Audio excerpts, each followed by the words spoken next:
Good evening, everyone. We got a few more folks in the back. Do you want to come in and take a seat?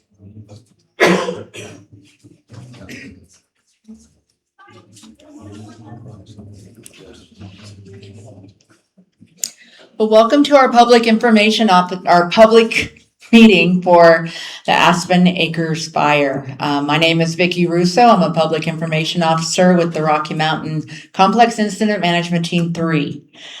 A few housekeeping things before we get started. We do have the facilities, bathrooms right over on that side. Most of you came in through the front door, so you're aware of where that exit is. We also have an exit just off to this side. So tonight we're going to have a lineup of speakers to talk to you about some different things regarding the Aspen Acres fire. And of course, a few details. The fire did start on June 29th. It's currently sitting at 101,000 acres, 961, and is at 67% containment. What to expect tonight, we will be recording this meeting and posting it on Facebook and YouTube if there's anything you want to go back and watch later on. And also, we're going to be holding all questions to the very end. We're going to have an open house in the gym, and you'll be able to talk to whoever you would like directly and ask them the questions that you may have. So tonight we're going to have Chris Rokosh with the Rocky Mountain Complex Incident Management Team 3. He is an operations section chief, and he'll give you a briefing around the map. We're also going to have Matt Enger with the burned area emergency response team talking about some of the work that's going on out there on the burn area. We have Justin Lewin with the National Weather Service. He's also a hydrologist. We have Clinton Winton. He is an emergency watershed protection state program manager for Colorado. And we have James Buford. He is with the Colorado Department of Transportation. We have Destiny Chapman. She is the district ranger on the San Carlos Ranger District. And they'll all be here to talk to you after we have our speakers. So first up is going to be Chris Rokosh.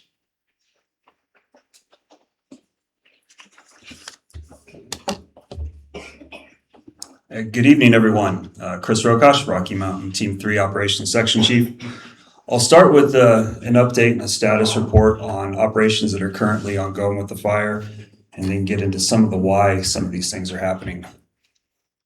Starting on the south end of the fire, down here around Division Bravo, efforts have really been focused the last few days on securing those direct containment lines that are right up to the black edge. A little bit of heat still found. Some of that was seen by folks on the ground. Some of it came in through IR capabilities from aircraft. So they've been working on those lines, getting them a bit more secured. As you move up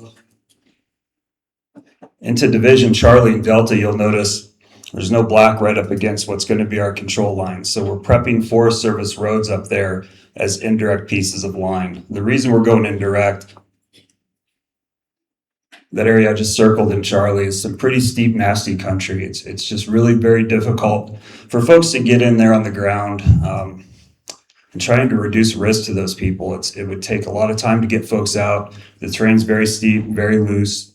There's a lot of down logs, heavy fuels on the ground, and a lot of snags in the area too. So that's why we chose that indirect piece to the west. Right there west of, on the west side of Division Charlie and Delta. So those folks have been putting a lot of work in there to make sure those control lines are secure and usable in the event we get some long-term drying and this fire starts to move around a little bit more. They're also doing some suppression repair work on that side of the fire from some of the control lines and stuff that was done early on during the fire activity. Lines we didn't need anymore, lines that are now secured, or you can see where the black is, those lines are contained. So some of those lines have been repaired, and a lot of the equipment we were using, porta tanks, water pumps, hose lays that weren't needed, have been pulled out over the last couple days. Towards the north end of the fire on the Foxtrot Golf area, fire is contained up there. Haven't found heat for, I don't know how many days, weeks or so. Haven't heard anything confirmed heat in that area or towards the Kilo Oscar side of the fire. So that's all suppression repair right now. And that's trying to put the ground back and reduce our footprint from our activities and the teams before us activities in the active suppression of the fire. Moving down towards Rye, Division X-ray. Again, it's suppression repair primarily, folding back those dozer berms, removing slash, pulling unused equipment, and getting that thing kind of put back again, reducing our footprint. No heat really has been found in that area for quite some time either. It's pretty secure, which is why it's showing contained. So the kind of long-term look at this fire, because of where it's parked up here in Charlie and that bowl above Lake Isabel, and with the values at risk down towards the bottom of that with Lake Isabel and the infrastructure itself and the community of San Isabel, there's been a lot of work right there on the east side of Charlie along the 165 near the community and the lake to put protection lines in place, put structure protection in place, and develop plans for whoever comes after us, the next team coming in. So they have those plans in place. The control lines are ready to go. And if we get a long-term drying event and fire picks up, they have some options with what they can do, whether it needs to be direct suppression along those lines on the west side of Division Charlie and Delta or down by the community. The fuels, though, really quite wet, honestly. The driest that we saw when we arrived was the first Sunday we showed up to transition with Northern Rockies Team 6. That was the driest conditions we saw, and fire behavior was still pretty minimal up there. Today, we really learned a lot with the hot, dry, windy conditions we saw. It was definitely the hottest, driest, windiest day we've seen since day one. And the fire didn't move much. We saw a few puffs of smoke come up as expected. There's some heavier fuels up there still burning, and they're going to burn for a long time since we can't get folks in there on the ground. Thank you.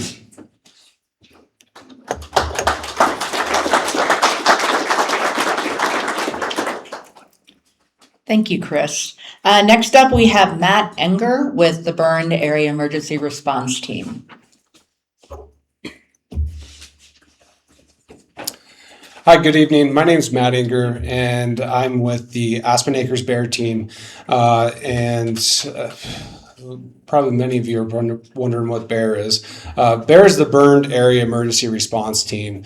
And our team is made up of a group of specialists that come in, usually at the tail end of a fire. And we're made up of hydrologists, geologists, soil scientists, wildlife biologists, cultural resource specialists, GIS personnel, and engineers. And our team gets out there on the ground trying to assess what the condition is of that burned area. And let's see if I can move this thing here. Oh, you got it? Oh, perfect. Okay, so you can go to the next slide. And sorry for the folks in the back. This is probably hard to see. But again, this is kind of what our team's made up of. And go into the next slide here. And so really what we're doing is we go out there to try identifying the threats that are out there to critical values or post-fire imminent threats for human life and safety, cultural resources, and those natural resources, soil, water, and plant species that may be out there. Next. And so again, we're really looking at Forest Service critical values. It's not to say that there's not a lot of other values out there. It's just we're restricted on our assessment, but the products that we create are for the entire fire area. So I'm going to talk a lot about kind of on the Forest Service values, but I'll blend into those bigger products that we put out that are for the entire fire. And we go about assessing these threats first with soil burn severity, as well as looking for geologic hazards, hazard trees, infestations or non-native species. And we measure those and try to determine whether or not those hazards would pose a threat to those critical values that I mentioned earlier. And so before I really get into talking about soil burn severity, it's kind of good to understand what soil burn severity is and what I mean. When everyone's looking at the fire, your eyes are telling you one thing, and we see the same thing. If you look at an area and you lose all of the vegetation in that area, you see, kind of looks like scorched earth. It looks really bad. And generally that is, a representation of the intensity of that fire when it moved through. our team's coming in on the back end of that to look at the soil. And we look at what's above ground and we look at what's below ground to determine the effect of that fire on the soil. And so vegetation mortality, where you're just seeing a lot of black trees and nothing on the ground, it doesn't necessarily mean that that fire had a high impact on the soil. And that's really key in the post-fire recovery. Next slide. And so what we found here, and again, sorry for the people in the back that can't see the photos too well, but on the right-hand side, there's a series of photos, and those photos are representation of what we were seeing on the ground and what we were relating to what we would call a low soil burn severity, a moderate soil burn severity, or a high soil burn severity. And for most cases, we really do lump moderate and high soil burn severity together because of how they respond, usually within that first year. But low is really that difference between, that break line between where we see, significant post-fire responses versus non. Next slide. And what our team found was roughly 48% of this fire burned within a moderate to high soil burn severity, with that rest being low or unburned soil burn severity. And I think 40,000 acres or so was found on Forest Service lands, while that other 60,000-ish acres being off forest or private or other government entities. Next slide. And so with that, that soil burn severity is the first product that we really kick out. And again, that is for the entire fire perimeter. And then our team of hydrologists come together and they start looking at that at a watershed level. And that watershed level does a lot of things for us. It helps us hone in on those areas that we would likely see a pretty good response, and also kind of honing in on what values might be at risk in some of those areas. And what we found was, roughly 5 of these larger watersheds, 6-level watersheds, burned over 50% of the watershed. And that is pretty significant in terms of post-fire response when you're thinking of a watershed and the impact that that would have. Next slide. And when we're looking at those watersheds, we try to hone in on some smaller watersheds so we can run some models to try determining what the pre-fire condition was to what the post-fire condition was. And we use that soil burn severity to help model those pre and post-fire conditions. And what our team found was roughly, at the low end, we're looking at, a 30% increase, and that's probably in an area that, didn't have much burn severity or high or moderate burn severity. And then those watersheds that a large portion of the watershed burned, and there's a large portion of high and moderate burn severity, we're seeing a big response, and our models were showing, up to a 600% increase in post-fire conditions. And so that's, a normal rainstorm pre-fire, it would flow like you're expecting. In some cases, we're looking at, 500% increase in those post-fire conditions with the same rainfall, from a couple months ago. So the key takeaways is, anytime in the burned area, hydrologically, we expect to see a response. And usually in those first few storms, as we had last week, you see a lot of ash coming off, a lot of sediment coming off. And that's kind of that first flush. And, I say first flush, it's multiple flushes that is moving that first amount of material out of the system. And that'll persist for a while. And with that also comes some excess nutrients from the material that's going into the waterway. And that's really a concern for a lot of the infrastructure that's out there as well, for those NFS infrastructure, looking at our culverts and our roads, because they're designed at a different flow condition. And now we're living in a post-fire environment where those flows have been altered. And so that's one of the things that we're really assessing. And one other thing that I'd like to mention is, in those low areas, it'll be pretty responsive usually in the low burned areas that you see that vegetation come back. And in those moderate to high areas, that's where you're going to see it. It's going to be a few years before that vegetation really starts coming back. And once that happens, you'll start to see a change in the hydrologic response and some of these post-fire impacts that are first coming. It just takes a bit for ground cover to become reestablished and kind of bring things back to kind of a new normal. But again, in those low burned areas, in a lot of areas, you're already going to see some vegetation coming back, and that's a good sign. That does like most of this landscape responds very well to fire. It's just those higher or moderate burn areas that are going to take a little bit more time and take a few years to rebalance. And the other product that's available, and it's online as well. I have a link here, and I'm only going to show one slide because it's presented a lot better with the USGS, and it's a USGS or a United States Geologic Survey product. We send them our soil burn severity map, and then they put it into a model that's been being developed and continuously updated over the years, and it kicks out what they call debris flow mapping. And there's 4 products that they kick out, and I'll show one that is really a good sign. We use this kind of similar to that hydrologic response. Where are those watersheds? Where are those catchments or stream channels that we're expecting to see an increase in flow? This can be used to where can you see an increase or probability, high probability of a debris flow to happen, where you're going to see that sediment coming down. And they measure this using a design storm, and it's generally based on what the most common type of storm that would happen here in a 2-year period, essentially. And so if you look at the next map here, again, apologize for the people in the back because the map is hard to see. There's a lot of color on here. But what this map is showing is a rainfall threshold map. The red in the center is likely responding to some steep areas or areas that burned really high. It's going to require less rain to activate debris flow or sediment being delivered down into the stream. As you move out or get into watersheds that were a little less unburned, it's going to require more rain. But generally, throughout the entire fire, we're expecting some sort of response. And these maps really do a great job at they can't tell you exactly when it's going to happen or if it's going to happen on every event, but it can at least help you, hone in on those areas that are picking up in, say, either the low rainfall amounts or the high rainfall amounts and help you focus your attention there. So with that, I talked at the very beginning, we look at those National Forest System lands values.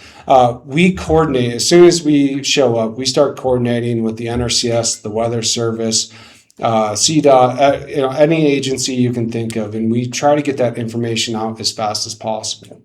That coordination and that communication doesn't stop when our team leaves. We continue to have that dialogue, share that information, our reports, any information we have, and it's a two-way street. So they're constantly sharing back with us. And so I think the Weather Service and NRCS will be up here speaking soon. With the Weather Service, they could be adjusting potential rainfall thresholds or whatever it might be. And NRCS with different funding mechanisms that might be out there in that post-fire world, but I won't steal their thunder here. But this just highlights there are a lot of people in play with a fire this size. And in the post-fire world, it takes a lot of coordination and communication. And this is really that first step in that post-fire environment. So with that, if there's any questions, I'll be around, happy to answer anything. And I think there's some...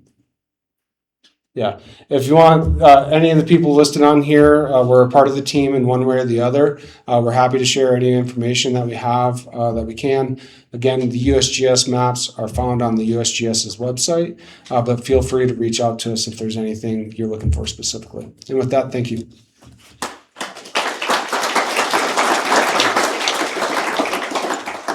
Thank you, Matt. And next we have Justin Lewin.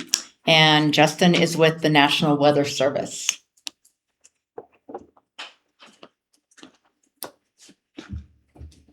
Good evening, everybody. My name is Justin Lewin. I'm a hydrologist with the National Weather Service over in Pueblo. And this evening, I'm going to touch a little bit on the current weather patterns we've been experiencing lately and how that's really driving some of the flash flooding and debris flow threats that we already are experiencing here in the post-fire environment. And then with that, or to finish things up, I'm also going to touch on a little bit of a climate outlook and kind of what we can expect here over the next 1 to 3 months. Next. And so here in July and August, we are at the peak of our flash flood season, if you will, where typically here for southern Colorado, it's the time of year where flash flooding and debris flows are at their highest threat. In large part, it's driven by the North American monsoon. And the typical daily drivers or ingredients that develop thunderstorm activity starting over the higher terrain and moving across over the lower elevations and onto the plains. Those ingredients that were in place in the beginning of the summer are still in place now. The key difference, though, with the North American monsoon is that we just have a much larger surge of moisture entering into the region all throughout the Southwest and particularly up into southern Colorado as well. And one of the most challenging aspects during this time of year, particularly in July and August when the monsoon's at its peak, is that daily or afternoon thunderstorm development tends to be very widespread in nature, but it's very fragmented and very disorganized. And so the image on the left shows kind of a typical afternoon thunderstorm setup during monsoon season here, where, again, you can see pretty widespread coverage of thunderstorm activity, but it's very disorganized. And what ends up happening is you have a lot of thunderstorms that just sort of pop up. And a lot of those thunderstorms may not ultimately materialize into anything too concerning with the heavy rain, but some, of course, do. And so from a forecasting standpoint, it's very challenging to pinpoint the exact locations and timing of where these thunderstorms will develop on any given day. A lot of times this time of year, the best we can do with about 24 hours notice is we can hone in on a general area where we might experience the heaviest rainfall for that next upcoming day, and the general timing, particularly in the afternoon hours when those thunderstorms might develop. This time of year, and especially here in the post-fire environment, we're particularly really honing in on those really intense thunderstorms and rain events that develop over our problem areas, including the Aspen Acres burn scar. And so while storms during this time of year tend to be of a shorter duration, oftentimes they'll last for less than an hour, and sometimes they'll move fairly quickly.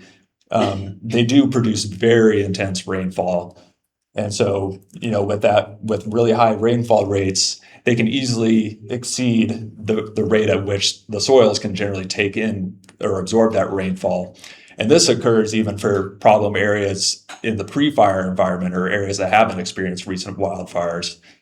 It's just that time of year where we can see flash flooding elsewhere throughout southeast and south central Colorado. But of course, that threat becomes even more magnified here in the post-fire environment. And so the big reason for that, of course, as Matt touched on earlier, is that combination of hydrophobic soils. That's just another descriptor talking about those areas that experienced high soil burn severities to the point where the soil structure has been altered to where it's very limiting, or it can essentially no longer absorb that rainfall. And so you get instant runoff generation from it. And you couple that in areas with steep terrain as well, and it really does enhance that overall flash flooding and debris flow potential. And unfortunately, last week, on back-to-back days, on Tuesday and Wednesday, that kind of worst case scenario and catastrophic flash flooding did occur in the community of Beulah. And so specifically for that Wednesday event on the 29th, just to kind of highlight what type of rainfall characteristics we saw from that event. We did see sustained rainfall rates of around 1 to 2 inches per hour over some of those severely burned watersheds, including the Squirrel and South Creek watersheds in particular. And we even had periods of up to 2 to 3 inches per hour of rainfall rates. And the storm total, when it was all said and done, only produced around an inch or an inch and a half. And it's important to highlight that an inch or an inch and a half of rain in the pre-fire environment may not translate to much of anything in general in terms of flooding concerns or debris flows. But again, it just drives home that heightened, runoff potential here in the post-fire environment.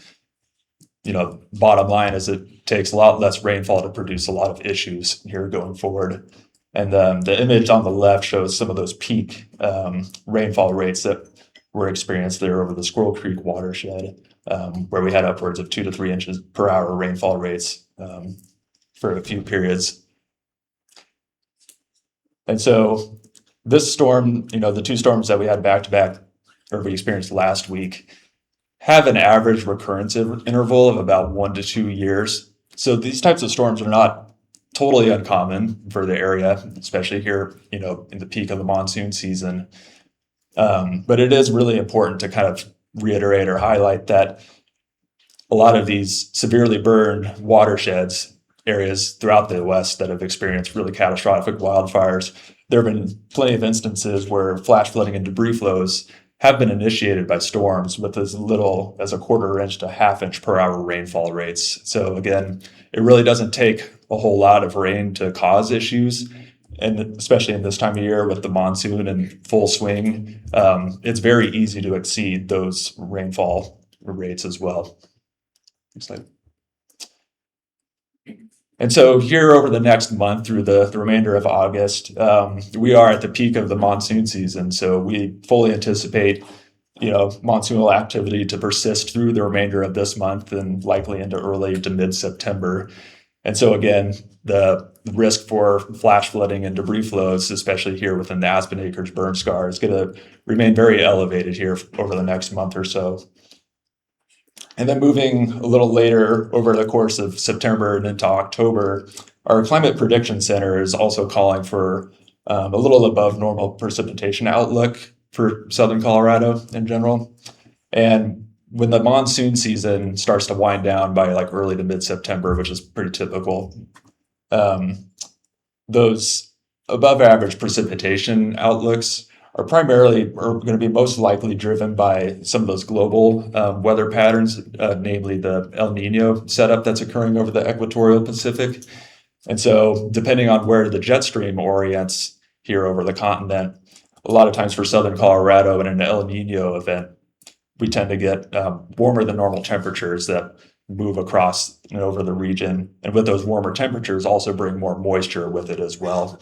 And so that's ultimately what's going to be likely driving that kind of above normal precipitation outlook for the next 3 months. Perhaps one silver lining when the monsoon starts to die down and we start getting more into the middle to later parts of the fall and early winter, precipitation events aren't typically as intense. We just don't get those very localized and quick hitting thunderstorms like we do here during the monsoon season. And so, rainfall, of course, is good, especially, being mired in a persistent drought here throughout the West. But of course, here in the post-fire environment, we ideally don't want to see too intense of rain, just namely for all of those post-fire impacts. And so with that, if anyone has any questions about, current weather patterns and, what's driving this heightened flash flooding and debris flow potential, I'd be more than happy to talk and answer some of those questions at our roundtable discussion in the gym. Thank you.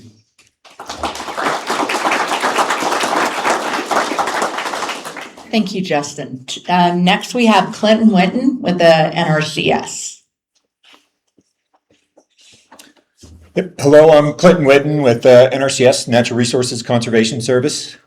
I'm the state program manager for the Emergency Watershed Protection Program. The Emergency Watershed Protection Program is a program under USDA, so we're an agency under the USDA, basically come in after some natural disaster, a flood or a fire, and put in protections from further flood or fire, or flood mostly. So our bread and butter is usually flood after fire in Colorado.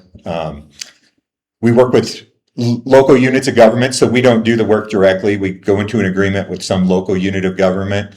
We cover the costs, reimburse them at 75%.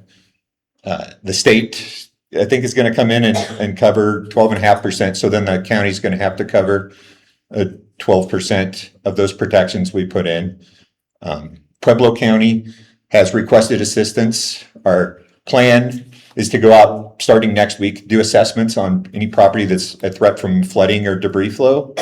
We're working with the CWCB, the Colorado Water Conservation Board. They do modeling for us on flood modeling, the hydrologic modeling, but basically to show what's at danger from flooding.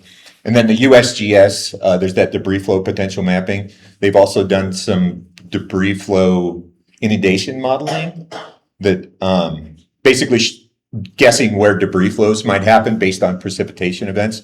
So those are the two big things we're worried about is flooding and debris flows. And they're kind of two separate things that we treat a little different, but they're both pretty big hazards with the in the post fire environment. The types of protections that we'd look at putting in are like flood barrier bags around the house, that berms where we can do it, maybe like rock riprap if there's erosion or stream bank erosion, rock check structures, stuff like that to basically divert it away from whatever infrastructure we're protecting. And and it's a quick program, so we move as fast as we can. I mean, for the speed of government, right? It does move fairly fast. Hopefully, we get the assessment done next week. We can go into the get the funds, go into the agreement with Pueblo County the week after. That a lot of the work does have to be designed, but we can expedite that. So hopefully, within a few weeks, we can start construction on those places that are really a danger. And depending on what we see next week, there might be, we could potentially move faster than that on some places where there's real danger. We do realize that the storms could be coming every day, and trying to get everything in as fast as possible would be our goal. That we're working with Custer County as well, so hopefully we can go into an agreement with them on that side. But I think that's going to work out, so we can cover the work on both sides. We're starting when we're doing the assessments next week. We're going to need to go out on all the private property basically and do the assessment. So the Beulah Fire District's going to start calling everybody in their district that kind of intersects with our modeling where we see there's a danger, just to let you know that we're coming out there and get permissions where we can. And then other places we might just have to go knock on doors. Pueblo County's also putting out a Google survey for people worried about flood or debris flows. If you see the link to that, go ahead and fill that out, and then we can contact you. And works a lot better if we have contact, can meet you out there, talk you through it, and we can kind of talk through a couple of solutions. We're going to have to move pretty fast. I think we're going to try and have like 4 teams, and we just have the debris flow modeling right now, but there was 150 structures that intersected with that debris flow inundation model. I don't know that we can look at all those, and I think the flooding's going to be, triple that probably. So we're going to have to look at a lot of different places and come up with protection.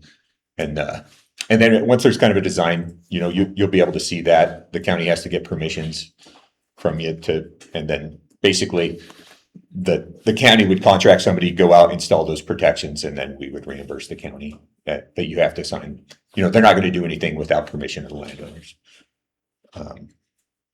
There's probably a lot more I missed, but that's the gist of the program. Hopefully we can move fast enough. The goal was to get in before there was a flood. We were working on this before it happened, but they just come so fast. Sometimes we can't beat them. So I'll be in there for more questions.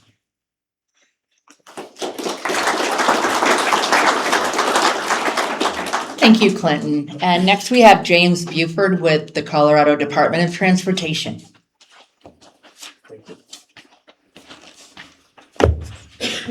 Good evening, everyone. My name is James Buford with the Colorado Department of Transportation Maintenance Operations.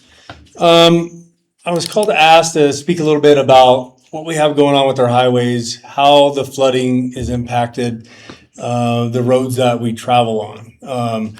So we continuously work closely with all the local agencies, Pueblo County Sheriff's Office, Custer County Sheriff, our hydrologist team with CDOT, who closely works really closely with the Forest Service and the USGS, trying to model these maps and provide some overlays and work together with them so we could identify the drain structures that's impacted on the local highways. So we have some critical infrastructure out there on Highway 165. The road closure is still in place on Highway 165 due to safety and the fire. And again, we work closely with the Rocky Mountain Incident Management team to make sure we don't open those up prematurely while they're still trying to do their fire operations and mitigate some of the hazards. As far as what CDOT's response is, we continue to monitor the flooding, and unfortunately, we are still kind of in a response effort after the fact, but sometimes it's hard to identify all the drainages that's going to cause the debris flow that a lot of these guys covered well before I had to come up here and talk about it. So I don't have to recap that stuff. But with the rain comes debris flows. So CDOT continues to try and protect our assets, your assets as taxpayers, and to provide protection to the road service against erosion along the sides of the roads, the shoulders, our infrastructure points of bridges or culverts. So what CDOT has in place is we do have equipment staged at a couple locations to be able to provide a better response, a quicker response for after the flood. So we can have that equipment readily available to clear the road and remove debris from a clogged culvert or an infrastructure and try to maybe protect that. We can't really get in there during active flooding, and sometimes people see the flood waters coming and then want us to react, but we can't put, our people or equipment in harm's way during a flood event. So we have to let the water subside, and then we're a little reactive, unfortunately, but we try to keep that recovery speedy so we can get the road back open, and then everyone can come up and assess any damage to the roadway, to other personal property and their assets. So we just continue to monitor that. We do have camera locations at Willis Creek, one of the highest flow areas identified by the geologists and our hydrologists. So, and then we have another one at Game Gulch on Highway 78. So we monitor those high flow areas to help provide warnings and to give us ideas of what might be going downstream, and if we are going to lose a road, and if we need to set out some barricades to keep anybody from traveling over the road that could be potentially dangerous or that has failed. So we do monitor that. Our patrols are out there. They know about the areas, and we continue to work closely with all the agencies involved so we can provide the best response that we can at the time. The other closure last on my list is we still have Highway 78 closed on 12 Mile. It's closed at 165 and Highway 78 all the way to the top of Pine Drive, basically where the pavement starts and ends. Those of you familiar with the area kind of know where I'm talking about. We're keeping that. There's a lot of work going on. In the last rainstorm, we did have quite a bit of erosion in the shoulders and narrowed the road. So we do have, with thanks to U.S. Forest Service has been providing some additional motor graders to work that road to try and keep it travelable, so the fire teams can continue to either assess or further mitigate the water flow in the area. So the lastly, 165 is, I know CoTrip might not show this, but that's going to be updated tonight. But CoTrip does show that 165 has a closure of below the high school, and that's going to be adjusted to be above the high school on CoTrip. So there's no confusion on access to Rye or Boulder or into the Bartlett Trail system. You just got to keep in mind there's a lot of moving parts for all agencies involved. There's good communication with all of us, but you just have to remember that with any big, large moving system that we have with fire, floods, and responses, we do our best to communicate that and get the information out and get people where we need. So just be patient with us and patient with all the first responders. We are doing everything we can. And unfortunately, that there's a lot of reaction versus pre-planned stuff that we can do, but we are trying to do everything we can to mitigate that and keep reaction to a minimum. And I'll be available in the gym later for any further questions if you guys have any. Thank you.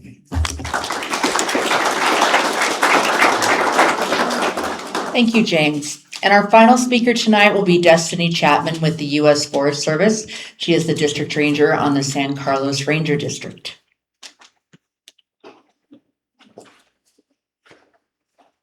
Good evening, all. Thank you for joining us tonight. I do want to just highlight all the great coordination with our state and federal partners through the fire response. And hopefully, as you've seen tonight, that coordination will continue with our post-fire recovery and the efforts that are going on to that. Like James mentioned, we are working closely together. We're sharing information. We brought in the BEAR team earlier than we usually do on incidents because that information is so critical to the Weather Service and NRCS and USGS on putting together those models and those products to help with protection of life and safety and property. So normally you won't see that until a fire is fully contained, but we did bring them in significantly earlier because there was definitely that need and that great products that were developed. So thanks to the BEAR team for the great work on that. There's still a lot of work to be done out there. So you might not be seeing a lot of fire activity and things have diminished, but there's a lot of suppression repair that is happening. And so with that, we do still have our forest closure in place. We are continuing to assess that on a regular basis and see how we can reduce that and provide some more public access. We did open up the Greenhorn Mountain Wilderness area a couple days ago. Access to that is only through the Rye area, through the Greenhorn and the Bartlett trailheads. We do still have the Ophir Creek Road and the Greenhorn Road closed because we do have a lot of operations still going on up there. So with that, like Chris mentioned earlier, we do still have active fire out there, and we're going to for quite some time, probably until we see a season-ending event. The monsoonal moisture has been helpful in reducing that fire activity, but we're going to get hot and dry again, and as you know, folks may have seen the other day, we're going to still see some smoke pop up here and there. So I do ask you all to, be vigilant with that, be patient. I know it's very difficult and everybody is just ready to move on, and I totally understand that. But we are going to be dealing with this fire for a long time. So I do expect with that, we'll have some sort of forest closure for quite a while in place. But I do assure you, we will look to try to reduce that as much as we can. I do understand hunting season is coming up and folks want to get out there and start scouting, but we do have to make sure that we're not putting folks in harm's way and giving our firefighters room to operate. We will have resources remaining. So even though, you might see some resources are leaving town, we still have plenty of folks to handle what needs to be done out there. So I want to make sure that you all are certainly aware of that. And yeah, the partnership will continue on the post-fire recovery stuff. And you heard from the experts about the different services it can provide. So we all have different authorities that we can do to work on our different jurisdictions and our land base. But we are coordinating that effort and trying to leverage those resources as much as possible. So I appreciate you all attending tonight, and we'll talk soon. If you have more questions, we'll be in there. Thank you.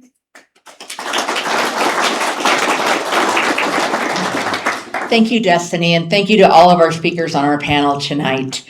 And now, everyone, if we can adjourn to the gym, there are tables, and the tables are labeled, so if there's anyone specific that you would like to speak with, you'll be able to find them easily. Thank you.